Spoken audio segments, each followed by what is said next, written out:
Damos comienzo a un nuevo comentario bíblico expositivo. Servidores de Dios. Quien te habla es Manuel Cornejo. En esta ocasión estaré compartiendo en la tercera carta de Juan, capítulo 1 y versículo 8, donde dice: Nosotros pues debemos de acoger a tales personas para que cooperemos con la verdad.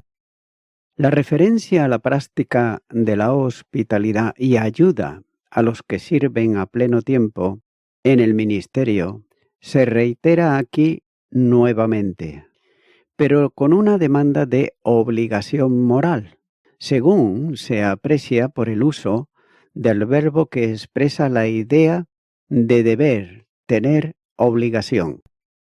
Estos son quienes se adquieren la obligación de apoyarles en aquel caso con sentido de tomar a cargo a alguien como invitado. Son los mencionados en el versículo anterior. Aquellos que han salido a la obra del Señor en un ministerio itinerante sin saber anticipadamente dónde encontrarán hospitalidad y ayuda entre las iglesias cristianas. Estos, como se le ha considerado anteriormente, merecen la hospitalidad de los creyentes, hermanos suyos por otro lado, en Cristo Jesús. También es bueno considerar que con esta atención personal cada uno de los hospedadores se hacen partícipes de la verdad, en sentido de colaborar a la proclamación de ella, que es, en el contexto, el Evangelio de Jesucristo. Esta obligación moral no es tanto algo emotivo, sino el trato que debemos darles como Cristo enseñó, de la manera en que quisiéramos nosotros ser tratados. Mateo capítulo 7, versículo 12 dice: Así que todas las cosas que queráis que los hombres hagan con vosotros, así también haced vosotros con ellos, porque esto es la ley y los profetas. Y el Evangelio de Lucas, capítulo 6, versículo 31, dice: Y como queréis que hagan los hombres con vosotros, así también haced vosotros con ellos. Anteriormente dijo Juan que nada le producía mayor gozo que ver que sus hijos andan en la verdad. Versículo 4. De modo que tratar con amor y atención a los hermanos es andar en la verdad. De otro modo, vivir conforme a la verdad, en amor y verdad. La única condición requerida para tratar de este modo a los que vienen en tránsito hacia otro lugar es que sean colaboradores de la verdad. De igual modo, lo son aquellos que colaboran con la hospitalidad y la ayuda. Lo contrario es no ser colaboradores de la verdad. Estos evangelistas, a quienes se les presta hospitalidad y ayuda, no son los falsos maestros a los que denuncia en otro de sus escritos. Por ejemplo, en la segunda carta de Juan, versículo 7, quienes llevaban la mentira de que Jesús no es el Hijo de Dios. Así pues, recibir a uno de estos significa ser participantes del engaño. Segunda carta de Juan, versículo 11. Mientras que hacerlo con los que han salido por amor al nombre del Señor y enseñar conforme a sus enseñanzas es hacerse colaborador de la verdad.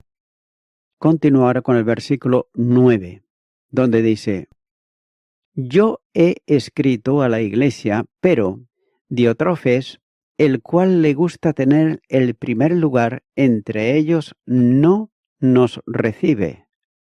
El párrafo está presentando aquí un triste cuadro de la situación que ocurría en una iglesia del tiempo de Juan. La idea de que las congregaciones eran fieles, cumplidoras de la palabra, comprometidas en la verdad, de testimonio y con líderes también ejemplares no se sostiene a la luz de este versículo. No cabe duda que mayoritariamente vivían el compromiso con la fe y practicaban el amor, pero había algunos que no lo hacían, como era el caso del líder del que Juan menciona en la epístola.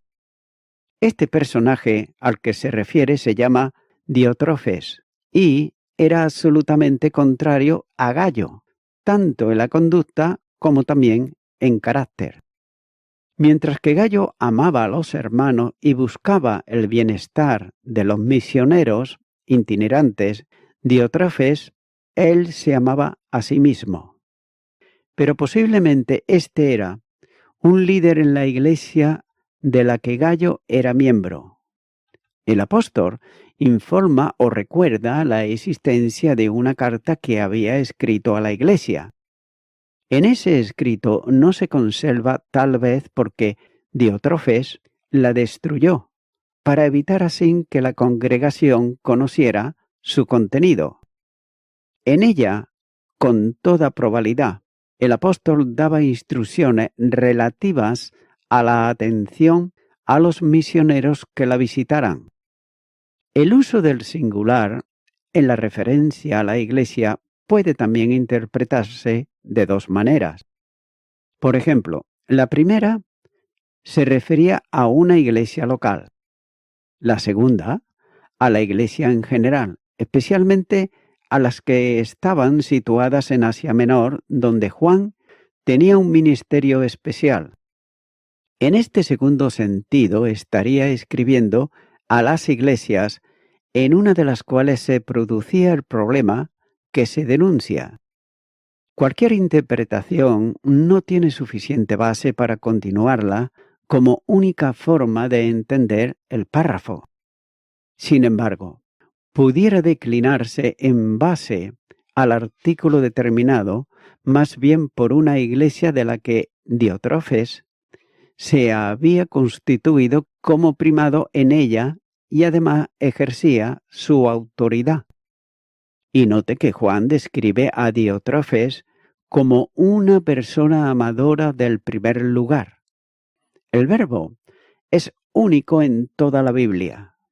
Sin embargo, en el griego clásico el término aparece con cierta frecuencia para referirse para quien ama al liderazgo, ejerciendo control absoluto sobre los demás. Naturalmente, que el orgullo se hace manifiesto en la persona a la que Juan alude. El contraste con Jesús, que había venido para servir y no para ser servido, este hombre se olvidaba que el Señor enseñó que quien desea ser el primero tiene que ser siervo de todos.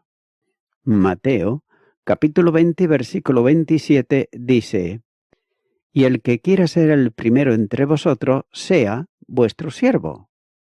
Y el Evangelio de Marcos, capítulo 9, versículo 35, dice: «Entonces él se sentó y llamó a los 12 y les dijo: si alguno quiere ser el primero, será el postrero de todos y el servidor de todos». La práctica del liderazgo con el deseo de gobernar y controlar a los demás es destructiva para la comunión en la iglesia. La realidad no es que buscase el primer puesto en la iglesia, porque ya lo tenía, sin importar cómo lo había conseguido, pero lo que es evidente, por lo que sigue, es que abusaba de su posición.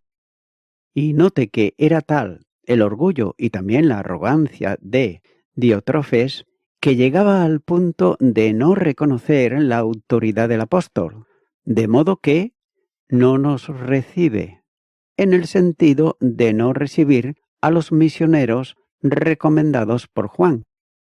También es manifiesto que la actitud de Diótrefes era negar la hospitalidad a los creyentes, que servían al Señor a pleno tiempo en su obra.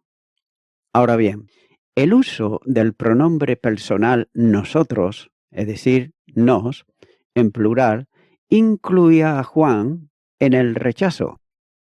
Probablemente no se trataba de negarse a recibir a un grupo en el que estaba el apóstol, pero la identidad de quien escribía una carta de presentación a otros se vinculaba con ellos de tal manera que no recibir a los presentados era no recibir a quien escribía. Y así lo hacía notar Jesús cuando dijo: de cierto os digo, el que recibe al que yo enviare, me recibe a mí, y el que me recibe a mí, recibe al que me envió. Juan, capítulo 13, versículo 20. Juan considera que el rechazo de Diótrefes, a quienes él enviaba, era un rechazo al apóstol mismo, pero como éste era enviado por Cristo, era un rechazo al Señor y un rechazo a la verdad que estaba en Jesús y del que los apóstoles eran enviados.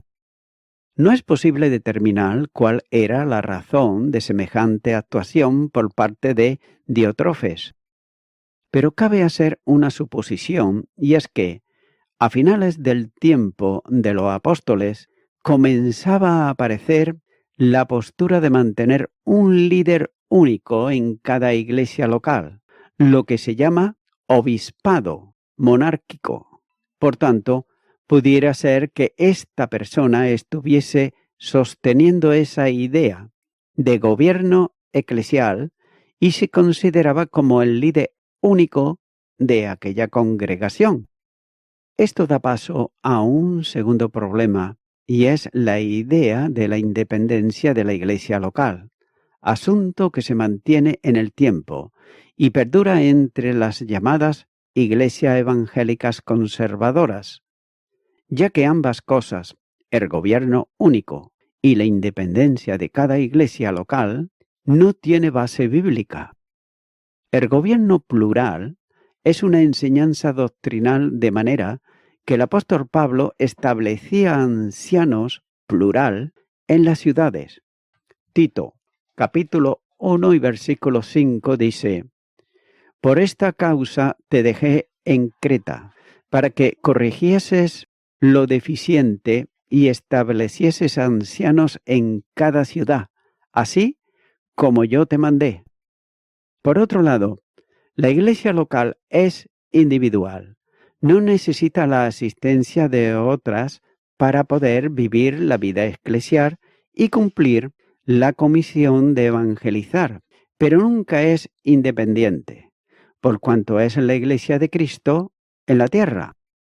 Por otro lado, quienes sustentan estos dos principios no bíblicos están perpetuando el carácter y el comportamiento de Diótrefes.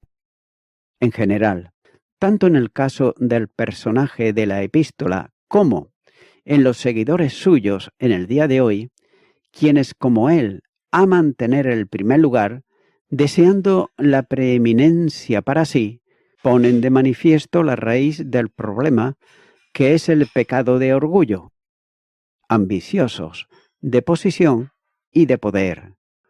Note que son dos pecados que inquietan, destruyen y alteran la vida eclesial a causa de la arrogancia intelectual y del orgullo personal. Estos son quienes se niegan a amar o a servir a otros, pero desean que todos le obedezcan y le sirvan a ellos. Continúa ahora con el versículo 10, donde dice: por esta causa, si yo fuere, recordaré las obras que hace, parloteando con palabras malignas contra nosotros. Y no contento con estas cosas, no recibe a los hermanos, y a los que quieren recibirlos, se lo prohíbe y lo expulsa de la iglesia. Note que el apóstol advierte de cómo actuará contra Diótrefes, en el supuesto caso de que visitara la iglesia donde estaba, ya que el desafío arrogante de aquella persona contra la autoridad de Juan como apóstol de Cristo iba a ser confrontada, Y de ahí la expresión del apóstol cuando dice por esta causa. La actuación de aquel que amaba tener el primado en la iglesia no sería permitida indefinidamente. El apóstol, él iba a desenmascarar a Diótrefes, poniendo delante de todas las obras, esto es, la actuación que mostraba. Por otro lado, el apóstol Pablo establece esa forma de actuación en contra de un anciano, un líder, en la congregación local que persistía en pecar, ya que debía de ser reprendido ante todos para que los creyentes respetasen la enseñanza bíblica de comportamiento. La primera carta a Timoteo, capítulo 5 y los versículos 19 y 20 dice: contra un anciano no admitas acusación, sino con 2 o 3 testigos. A los que persisten en pecar, repréndelos delante de todos, para que los demás también teman. La única forma de cortar el problema con un rebelde de la magnitud de Diótrefes era la autoridad apostólica, que no sólo lo era en sentido de doctrina y práctica, sino también de poder para sujetar al rebelde. La actuación de Juan consistía en recordarle, traer a la presencia de todos las obras que estaba haciendo en la iglesia. Y de ahí que advierte a Gayo de 4 cosas que hacía, usando el presente del verbo correspondiente, da a entender que fue la práctica habitual en el pasado y que además lo seguía haciendo en el presente. Así pues, las demandas del apóstol no habían sido atendidas, es más, las cuestionaba prácticamente con sus actos. Y tengas en cuenta que el primer pecado consistía en hablar mal del apóstol, usando para ello palabras malignas. El adjetivo calificativo usado para las palabras es el mismo que se aplica a Satanás, al que se le denomina maligno, cuyo calificativo es usado 5 veces en la primera epístola para el diablo, como por ejemplo en el capítulo 2, versículos 13, 14, capítulo 3, versículos 12, capítulo 5, versículos 18 y 19. Ya que la difamación es una de las formas más habituales usada por los que aman tener cargos de honor en las iglesias. Saben que otros más capaces que ellos pueden ser un obstáculo en sus propósitos de controlar la congregación y marcar las pautas de vida que deben llevar aquellos que, por desgracia, están bajo su perverso control. Cuanto más capaz sea el maestro y más elevado nivel tenga en el conocimiento de la palabra, más calumniadores se levantarán en contra de él. La difamación no es cierta, pero genera sospechas, que son utilizadas para limitar en cuanto el difamador pueda la relación con el difamado.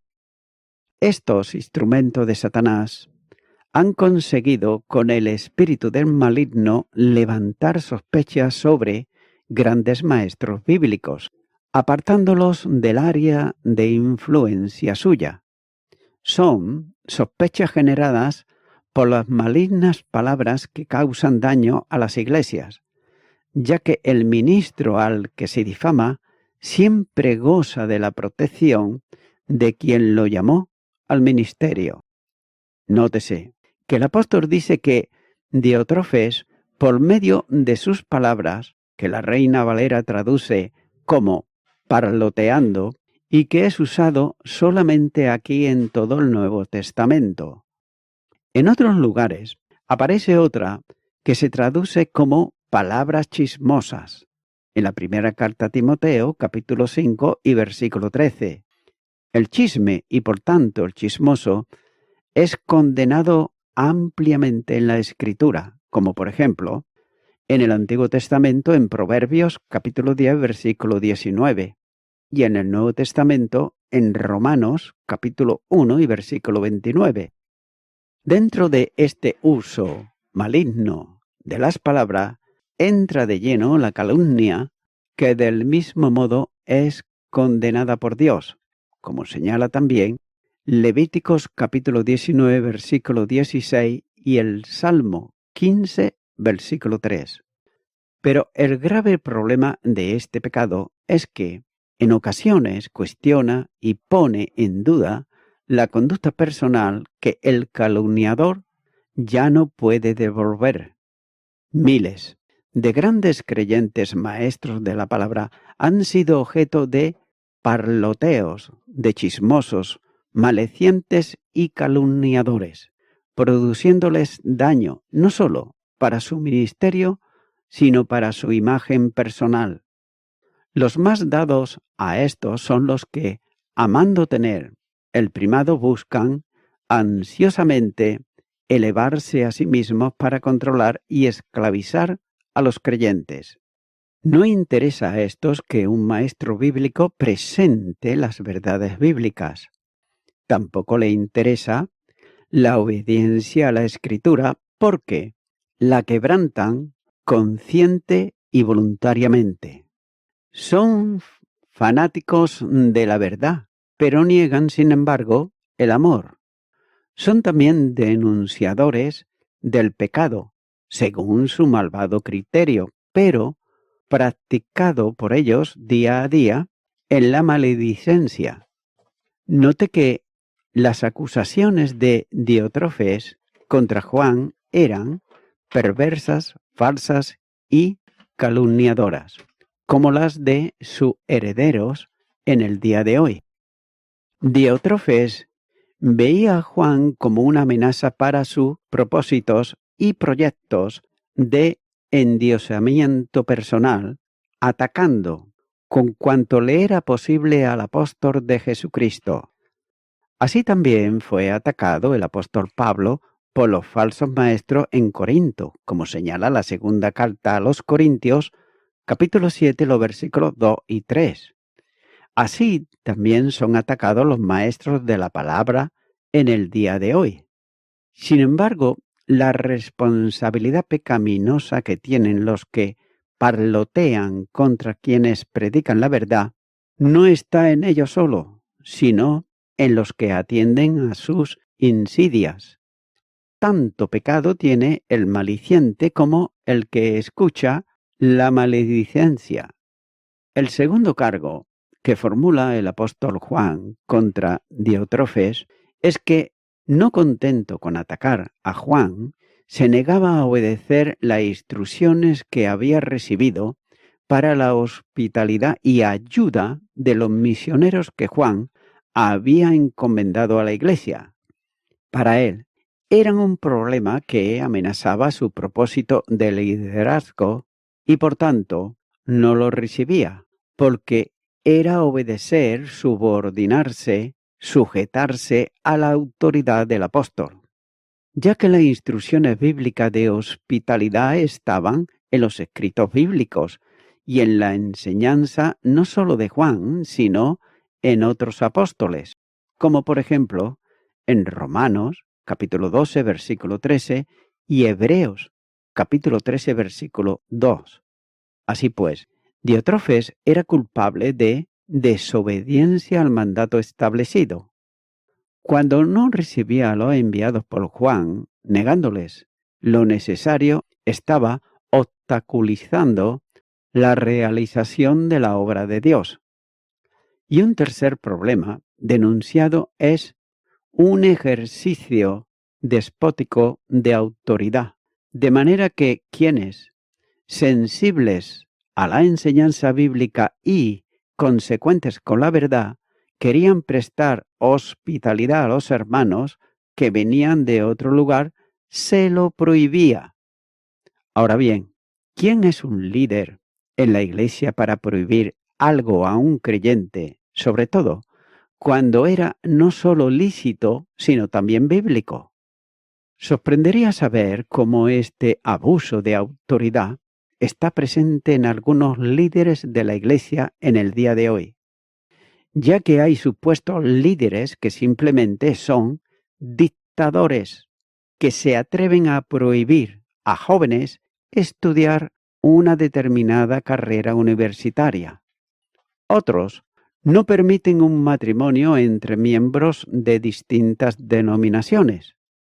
Algunos también llegan a la perversidad de prohibir a un hijo cristiano tener relaciones de comunión, afecto y amistad con su madre, porque según ellos no es cristiana. Incluso, y note esto, se permiten la licencia de impedir la participación en la comunión eclesial de quienes no acatan los mandatos de esos líderes, comunicando una disciplina por falta de obediencia al liderazgo, que ya no es bíblica, sino dictatorial y también pecaminosa. En cuarto lugar está el abuso de Diótrefes, que consistía en expulsar de la iglesia a quienes no se sujetaban a sus malignidades.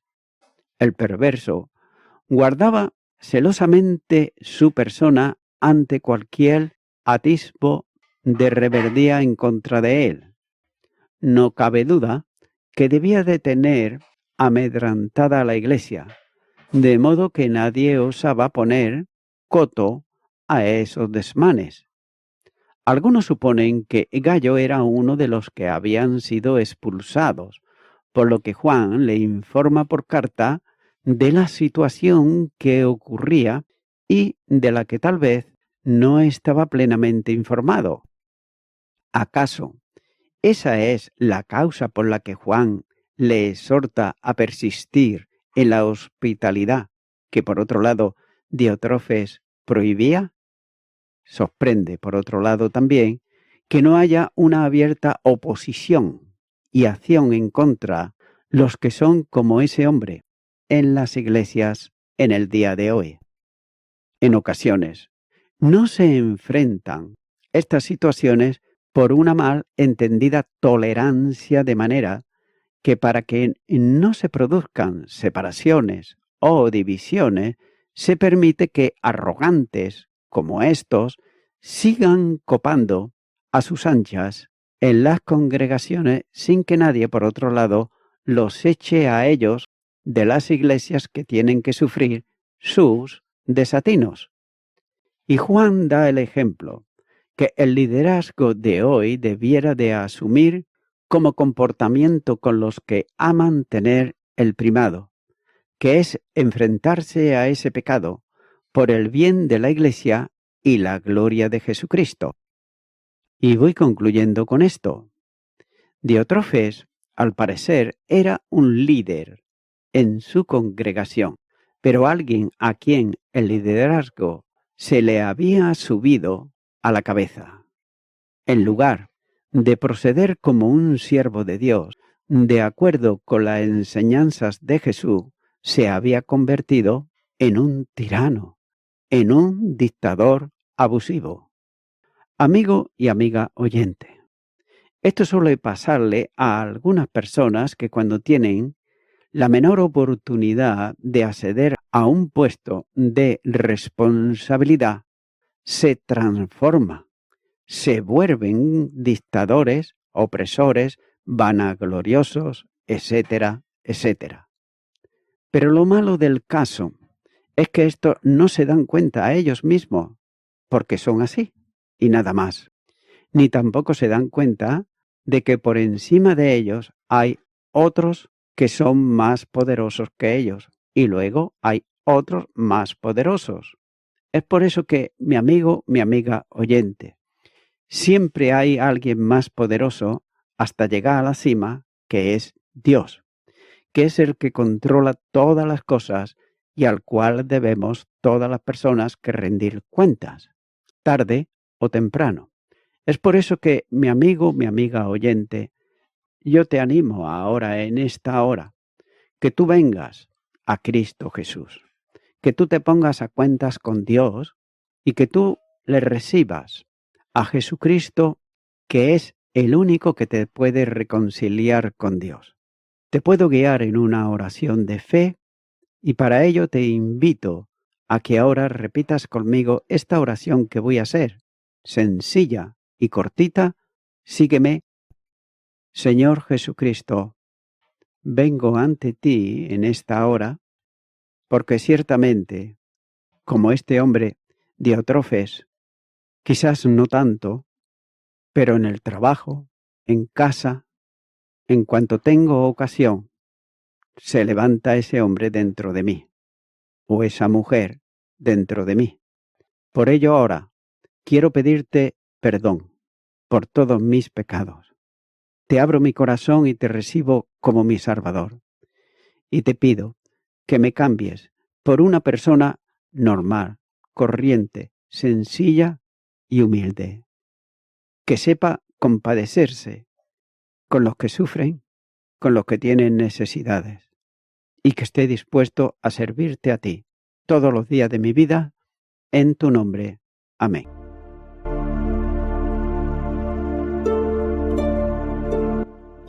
Amigo y amiga oyente, si tú has hecho esta oración de corazón, te recomiendo que comiences a orar a Dios, en primer lugar, en el nombre del Señor Jesucristo.